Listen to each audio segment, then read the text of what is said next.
Bonjour et bienvenue à l'émission La Parole vivante. Cette émission où est-ce qu'on prend la Bible, on découvre qui est Dieu et quel est son plan extraordinaire qu'il a pour nous. Aujourd'hui, mon collaborateur, Laurence Tisdal. Salut Laurence. Bonjour. Simon?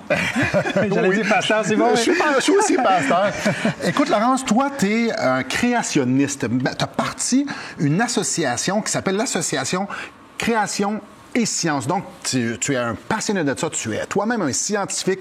Tu as fait genre 1000 conférences, pas genre, plus que 1000, des débats dans des universités, un peu partout. Tu aimes parler de la création parce que ça pointe à la parole de Dieu. Et aujourd'hui, dans notre émission, on va regarder Genèse 1. Parce qu'on va s'entendre, Genèse 1, dans la science populaire, c'est des mythes, c'est... wow, on lit ça, là, Dieu crée tout ça en un chapitre, en 6 jours, et je peux comprendre les gens qui font comme, ouais, mais c'est de la poésie, c'est une allégorie, ou c'est carrément un mythe, on peut pas prendre ça au sérieux. Il y a des évidences ailleurs dans la Bible qui nous pointent qu'on devait prendre Genèse 1 très au sérieux. Alors, je te laisse avec ça, mon cher.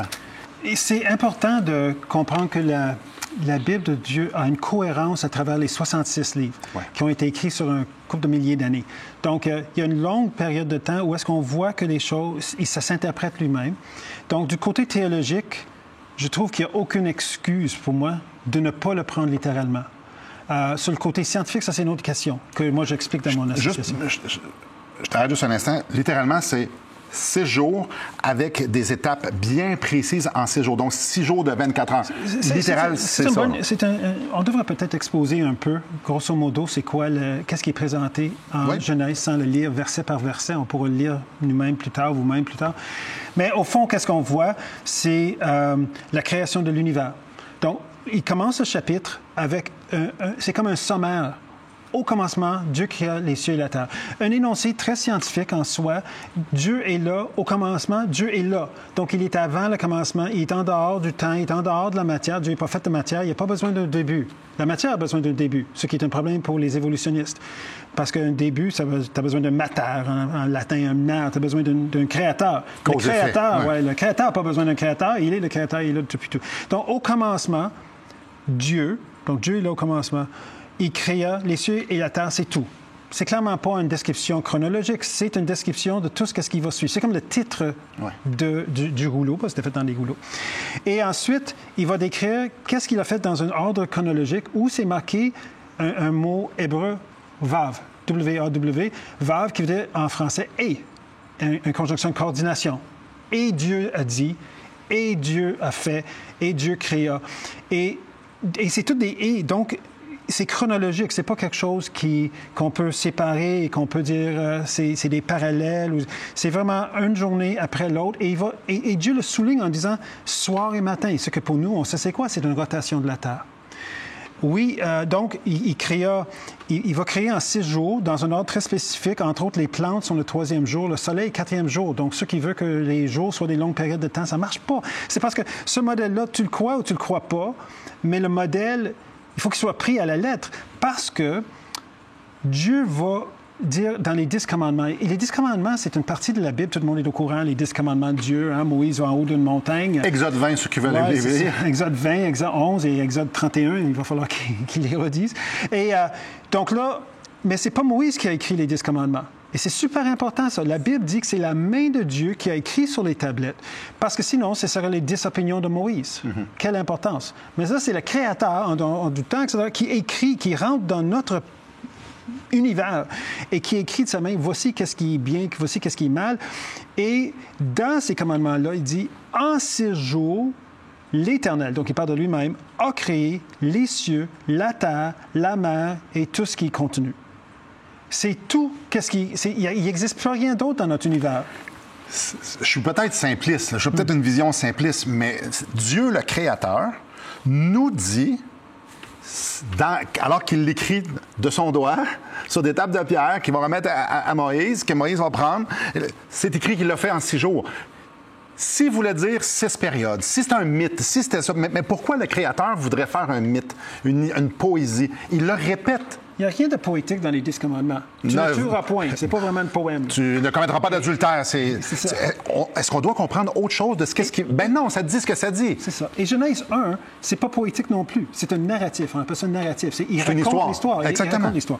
Et c'est pas un mythe, parce que ça n'aurait aucun sens à faire. Parce que Jésus même va dire, bien là, Jésus, si on est chrétien, on croit les paroles de Jésus. Oui. Quand même. Ben oui. Puis c'est pas poétique. Quand Jésus dit en Marc 10, 6 et en Matthieu 19, 4 à 6, il va dire au commencement de la création, au commencement, Dieu créa l'homme et la femme. Donc, la création, ça ne peut pas être un Big Bang. Il n'y a pas d'homme et femme au Big Bang. Tu comprends? Il faut que ça. À un moment donné, il faut faire un choix. Est-ce qu'on va croire qu'est-ce qu'il a? Dès qu'on essaie d'amalgamer une science, une croyance humaniste, ou est-ce que Dieu est exclu de l'équation, ou est-ce que Dieu est comme platonique, très, très loin, puis il part le Big Bang comme une sorte de boule de poule, là, puis il part, puis tu laisses les autres balles faire ce qu'ils veulent, puis ils vont s'arranger, créer la vie. À moins que tu acceptes ça, c'est pas ça qui est dans la Bible. Pas du tout. Et c'est pas ça que Jésus dit. Et c'est pas ça que les disciples disent. Donc, toute l'histoire commence avec les 6 jours de la création. Après ça, il y a le récit de la création de l'homme spécifiquement, où est-ce qu'on fait juste rentrer en détail, c'est un sous-ensemble. Et après ça, on va parler de le déluge global. Ouais. Et les gens disent « Ah, mais il n'y a pas eu de déluge global. » Ah non! Explique-moi pourquoi, quand tu regardes les strates de roche, quand tu regardes une coupe, le Grand Canyon, n'importe quoi, tu vois plein de strates de roche. Pourquoi tu as des millions d'années de strates, de sédiments qui s'accumulent, mais tu n'as jamais d'érosion entre les strates? Et des fois, il y a des fossiles qui sont dans plusieurs strates. Il y a des fossiles polystrates. Et qu'est-ce qu'on s'attendrait si on avait un déluge global qui passe par-dessus les montagnes? On s'attendrait qu'il y ait des fossiles marins jusqu'en haut des montagnes. Et qu'est-ce qu'on trouve en haut de Mont-Everest? On trouve des ammonites marins en haut de Mont-Everest. Puis les ammonites, désolé, ils ne font pas d'alpinisme. Donc, c'est clair que la Bible semble décrire qu'est-ce qui est arrivé. Et finalement, il y a la tour de Babel, la création des langues et tout ça. Donc ça, c'est les 11 premiers chapitres. Mais il n'y a aucune place pour dire que c'est plus poétique, pour dire que ça commence poétique et c'est plus poétique. C'est une narration et il y a une étape de foi, parce que on n'a pas vu la création nous-mêmes, mais il faut... la Bible se tient sur ça, incluant la raison d'être de Jésus, donc c'est messianique. Et Jean 1 va souligner le fait que c'est messianique, que la création, que Jésus est le Créateur et qui est venu pour sauver de la chute de l'homme qui est arrivé dans le Jardin d'Éden. Donc, Genèse 1, la science qu'on découvre aujourd'hui ne va pas en contradiction avec Genèse 1. On peut en parler après. Non, la science qu'on déclare, la vraie science observable n'est pas au contraire de la Bible. Et ailleurs dans la Bible, tout pointe à nous montrer, incluant ce que Jésus dit, les 10 commandements, nous pointe qu'on devrait interpréter le premier chapitre de la Bible d'une façon littéraire, parce que c'est comme ça que Dieu l'a écrit lui-même et que Jésus, étant Dieu, le dit lui-même. Alors, quand on lit Genèse 1, chers auditeurs, on devrait le lire comme une histoire. Dieu nous dit comment lui, il a fait les cieux et la terre et tout ce qui s'y trouve. Après la pause, on continue sur ce sujet fort intéressant. Restez avec nous.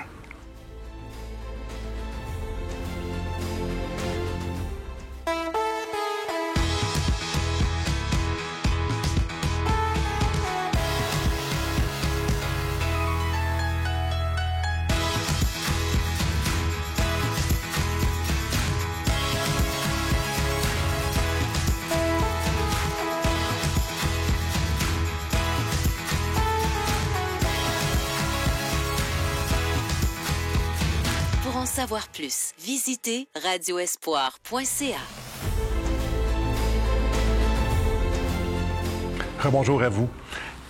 Moi, ce que j'aime faire, c'est de parler de Jésus, l'Évangile, la Bible.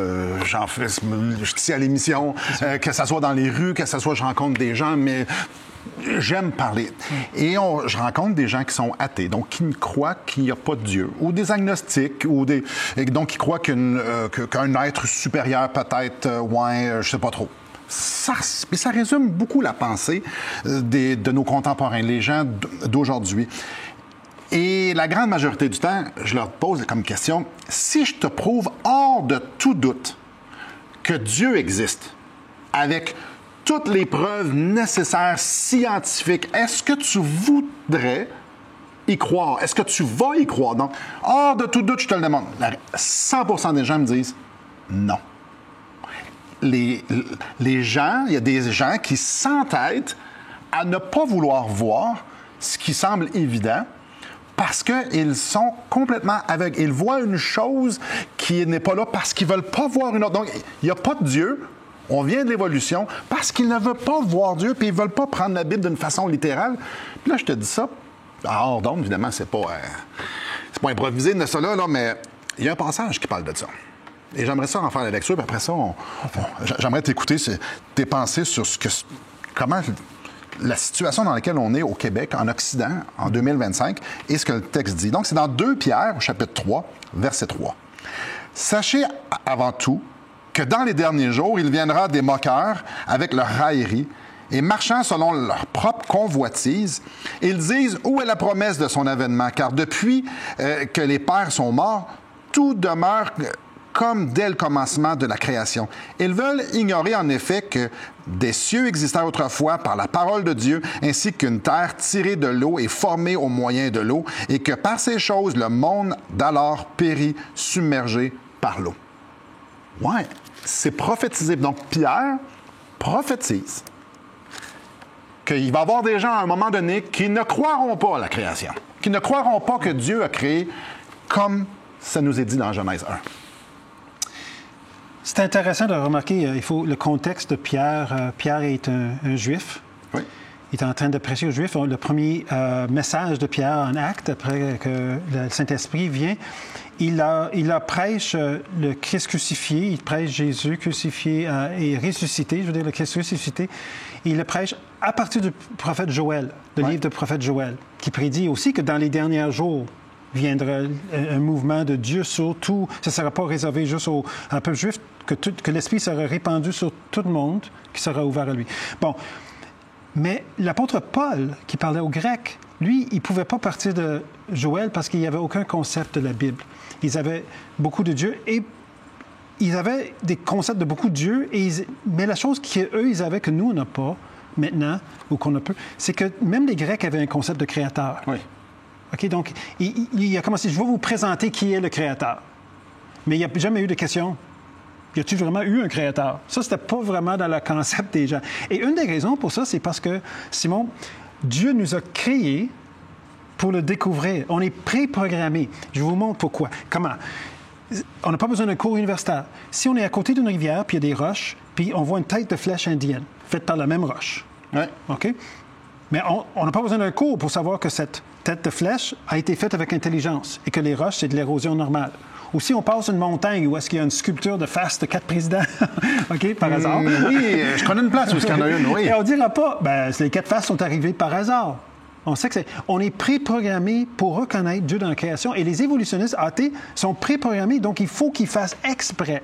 Et quand ils disent « ils veulent ignorer », ça veut dire qu'ils racontent des mensonges. C'est volontaire. Là. C'est volontaire, surtout les scientifiques. Désolé, là, il faut qu'ils soient honnêtes avec eux-mêmes.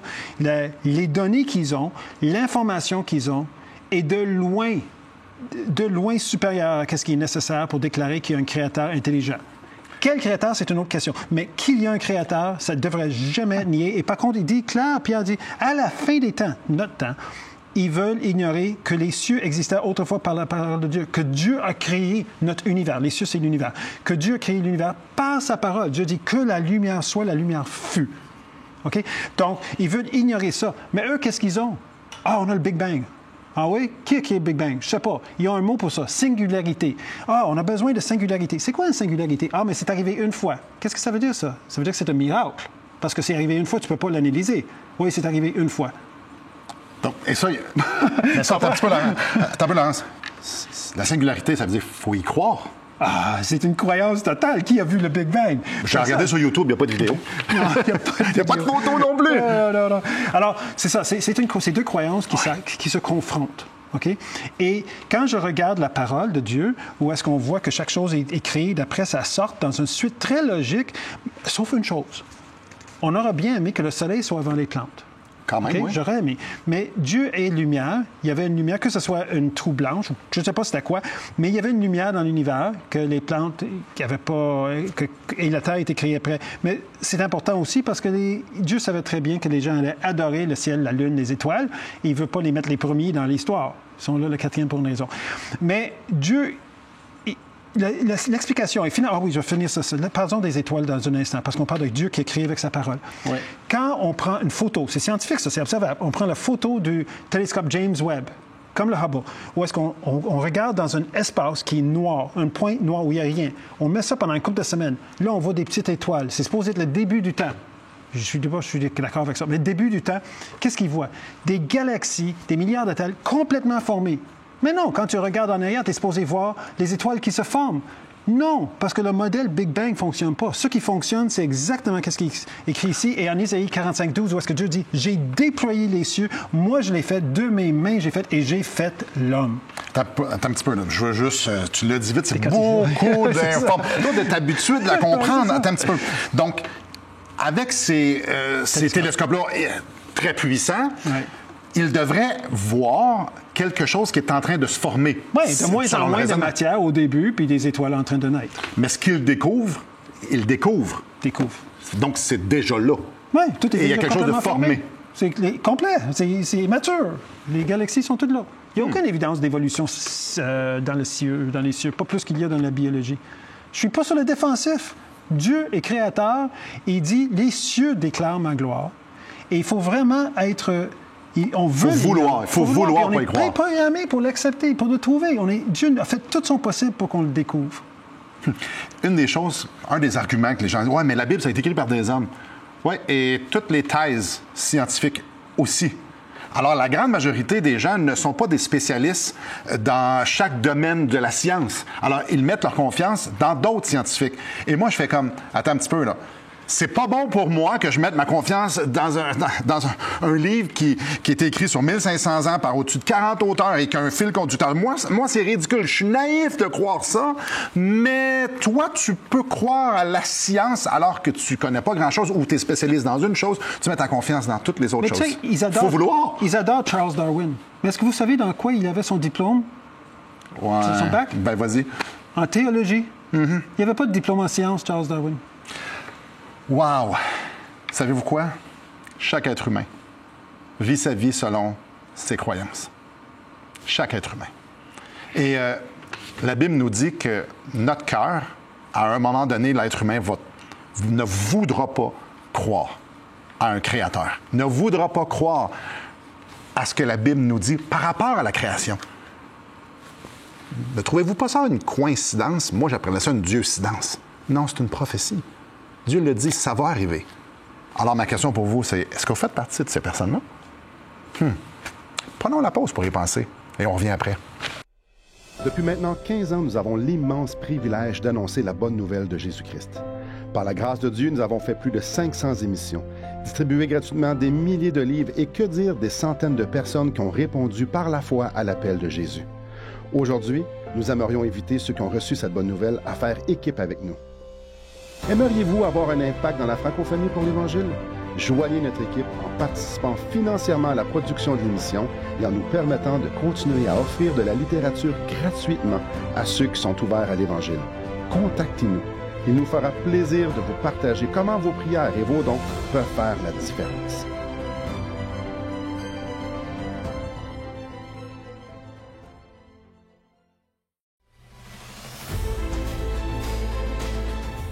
Rebonjour à vous. Laurence, j'ai entendu plusieurs artistes professionnels, que ce soit tant un peintre, un sculpteur, un chanteur, des gens qui font des films, qu'ils mettent leur cœur dans ce qu'ils font. Et non seulement ça, que leurs œuvres, au fil des années, démontrent des stages de vie. Donc, ils se révèlent, ils s'exposent à les gens, ils exposent qui ils sont, ils exposent leurs états d'âme, puis tout ça. Donc, l'artiste met sur la table, produit quelque chose qu'il veut démontrer. N'est-ce pas intéressant qu'autour de nous, là, Dieu nous démontre quelque chose, parce que c'est lui l'artiste? C'est pas un hasard que les arts ont été beaucoup développés dans l'Église à travers les âges, que ce soit la musique, que ce soit la poésie, que ce soit l'écriture, qui est hyper complexe dans la Bible. L'écriture dans le sens que il y a des codes dedans, il y a toutes sortes de choses qui sont hyper pensées d'avance. Les arts, Dieu est un artiste, parce qu'on est fait à son image, donc on reflète ça. Et Dieu est définitivement un artiste. Il est juste un artiste, il fait quelque chose, puis là, il va juger qu'est-ce qu'il a fait. Et Dieu fait ça chaque journée. Il va dire, mais c'est bon. Puis quand il fait l'homme et la femme... C'est dans Genèse 1, c'est exactement ça qu'il dit. Oui, c'est bon. C'est bon. Puis quand il arrive à la dernière journée, il fait l'homme et la femme, il dit, hey, c'est très bon. Alors, puis après, il se repose. En passant, on n'a pas parlé du sabbat, là, le concept du sabbat qui est super important, le repos, une journée de Dieu, c'est pas une période de temps infinie. Ce repos est très, très important d'être littéral, hein? Une journée complète, pas juste les 6 jours, mais le 7e jour est un jour littéral de repos, puis on est tous familiers avec le concept du sabbat. Mais là, l'apôtre Paul, il parlait aux Grecs, je l'avais mentionné il y a quelques instants, et lui, il dit quelque chose. Il parle aux Grecs, puis il dit...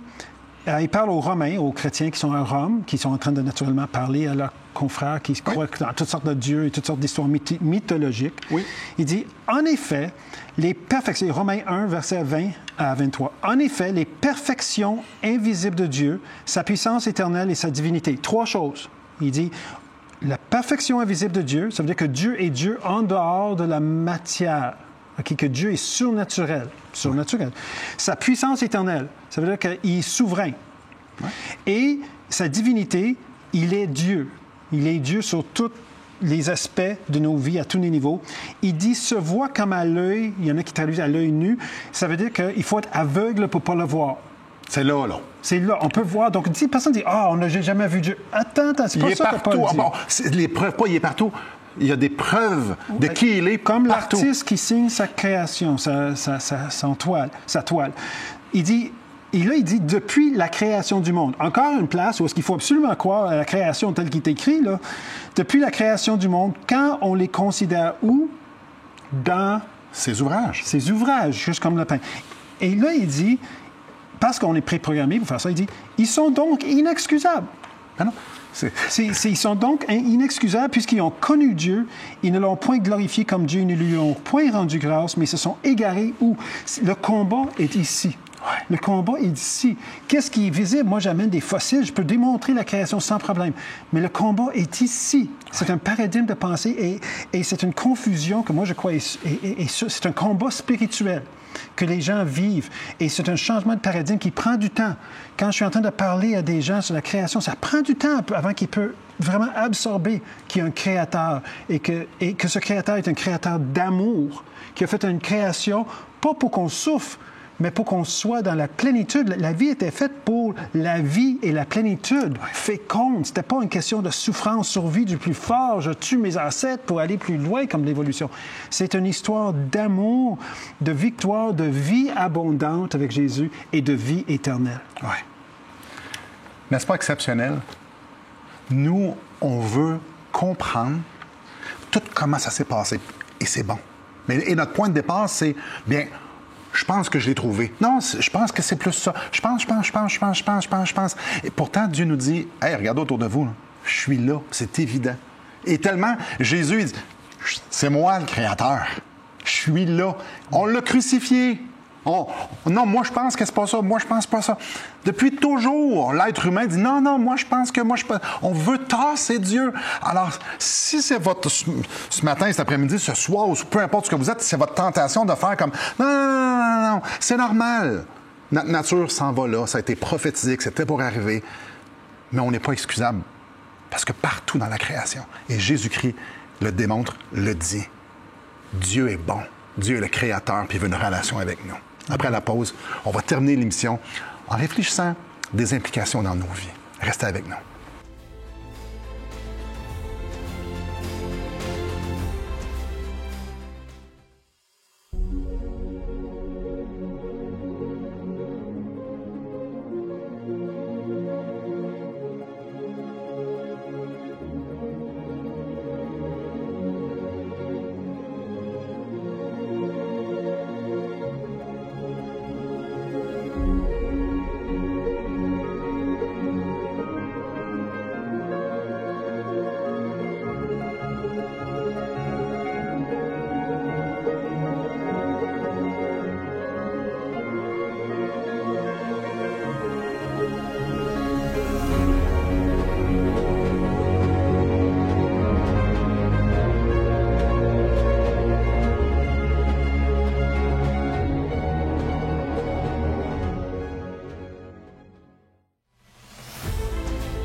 Bonjour à vous. Peut-être certains d'entre vous vous dites, moi, mais je fais quoi, moi, avec ça? Tu réponds quoi à cette question-là? Qu'est-ce que je suis supposé de faire avec ce que je viens d'entendre pendant les 24 dernières minutes? Mais premièrement, je veux inviter les gens vraiment à prendre le moment de reconnaître que Dieu, quand il a fait sa création, qui est merveilleuse, quand on pense à notre cerveau, quand on pense à notre ADN, des choses, c'est pas parfait parce qu'on a eu la chute, c'est pas le plan A de Dieu, on est dans le plan B, mais le plan A, tout était parfait, tout était très bon. Et Dieu a fait tout cet effort pour nous. Nous sommes à son image. Les chiens ne sont pas à notre image. Et tu comprends, les autres, la fleur, super beau, le lys, mais pas l'image. Le lapin n'est pas son... Nous, on est fait à l'image de Dieu parce que Dieu veut avoir une relation avec nous. Toute cette histoire, toutes ces 66 livres, toute l'histoire de Jésus qui va à la croix, c'est pourquoi? C'est pour que Dieu puisse être en relation avec nous et qu'il puisse nous montrer le chemin, qu'il puisse nous libérer de ce fardeau de poids de notre conscience qui nous accuse parce qu'on fait des choses qui sont mal. Notre vie qui est à l'envers, la souffrance qu'on vit, en passant, Dieu n'est pas source de la souffrance. On apprend ça en Genèse. La souffrance, tout ce qui est en vie, Dieu a un plan, une vie pour nous. Et Jésus déclare ici, si tu crois en moi, tu auras la vie éternelle. Quand tu meurs, tu sais où tu t'en vas. Tu ne deviens pas de la fertilisation pour une plante. Okay? Ton corps, peut-être, le côté matériel, mais le reste, il va avec Dieu. Il y a un si conditionnel. Si vous croyez en moi. Et c'est juste ça que Jésus demande. Ça ne coûte rien, pas besoin de sortir d'argent. C'est comme, Jésus dit, moi, je suis le Créateur, je t'ai créé, je te connais mieux que n'importe qui. Je veux t'aimer, je veux que tu puisses être libéré de ce fardeau et je veux t'amener avec moi pour l'éternité. Je pense que c'est ça le message du Créateur. Oui, je suis convaincu. C'est ce que la Bible dit. Moi, je vous ramène dans le Jardin d'Éden, un endroit parfait, que Dieu avait créé parfait, avec deux êtres parfaits. Et vous connaissez l'histoire, Adam et Ève ont décidé, moi, je pense qu'il y a plus. Moi, je pense que... Et depuis ce jour, le péché est entré dans le monde, dans notre cœur. Adam et Ève ont choisi autre chose que Dieu. Et l'humanité a suivi dans leurs pas. Mes chers amis, Jésus est venu nous démontrer à quel point Dieu nous aime et à quel point le péché, c'est sérieux. La croix démontre la justice de Dieu. Il y a une condamnation pour le péché et son amour pour nous. Il est mort à notre place. Et ce qu'il nous demande, c'est de dire, hey, je veux rétablir cette relation perdue à cause du péché. Et tout ce qu'on a besoin de faire, c'est de dire, Seigneur, sauve-moi. Merci beaucoup, Laurence. Un plaisir, Simon. Oh, soyez réconciliés avec Dieu. Que le Seigneur vous bénisse.